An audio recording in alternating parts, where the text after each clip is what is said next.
Daniel Cohen, la mondialisation, c'est bien ou c'est mal? Alors, la mondialisation, au fond, la question, c'est presque autant de savoir si c'est bien ou si c'est mal que de savoir si c'est mieux ou si c'est pire. Si c'est mieux ou si c'est pire que ce qu'il y avait avant.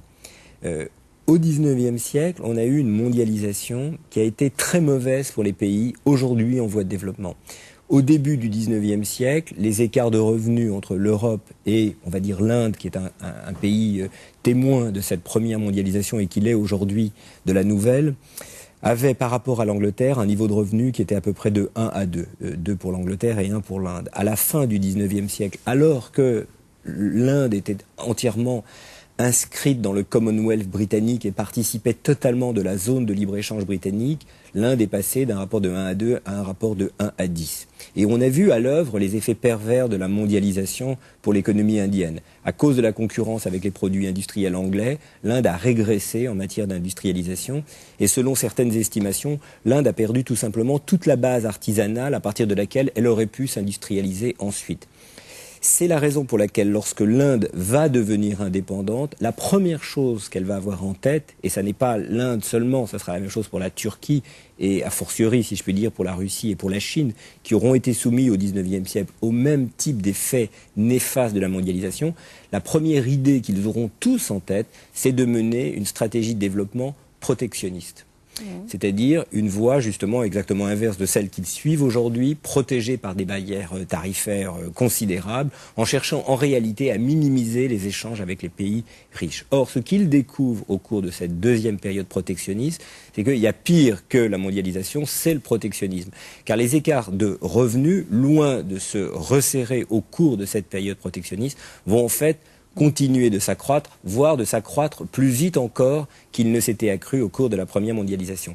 Et je crois que pour les pays en voie de développement aujourd'hui, la leçon qui a été tirée à la fois de cette vague, on va dire, de première mondialisation au XIXe siècle et de cette voie protectionniste au XXe siècle, c'est que ni l'une ni l'autre n'est une stratégie de croissance adaptée. On comprend aujourd'hui que le repli sur soi, le protectionniste du XXe siècle, tout simplement, on a presque envie de dire que c'est un argument logique, ne permet pas de diffuser la prospérité des pays riches vers les pays pauvres. Si on s'enferme dans un cocon, on peut certainement faire toutes sortes de choses très utiles, mais on ne profitera pas des avancées qui se font ailleurs. À l'inverse, si on est confronté trop brutalement au pays le plus riche, alors on peut, comme un papillon, se brûler sur une flamme qui est celle du pays riche. Et je crois que la vraie question aujourd'hui, pour les pays en voie de développement, c'est de trouver une mondialisation équilibrée. C'est-à-dire qu'ils ont compris aujourd'hui qu'ils avaient besoin de ressorts internes pour pouvoir profiter de la mondialisation. Ils ont besoin, par exemple, d'une scolarisation de masse, d'infrastructures de qualité, s'ils veulent pouvoir tirer parti de la mondialisation. C'est la raison pour laquelle la mondialisation, pour eux, reste aujourd'hui une question ouverte. Donc, effectivement, la mondialisation, c'est une forme d'ouverture qui peut amener le développement. Souvent, dans l'esprit de nous tous, la mondialisation, c'est égal au libéralisme sauvage.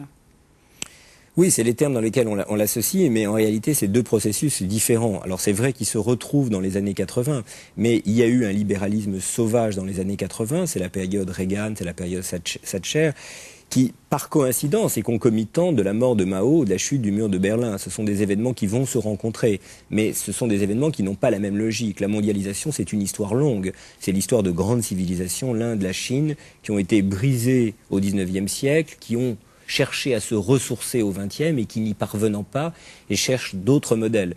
Le modèle pour ces pays, ça n'est pas le libéralisme anglo-saxon. Le modèle pour ces pays, je pense à la Chine en particulier parce que c'est le plus frappant, mais en réalité c'est le modèle pour l'ensemble de l'Asie, c'est le développement japonais.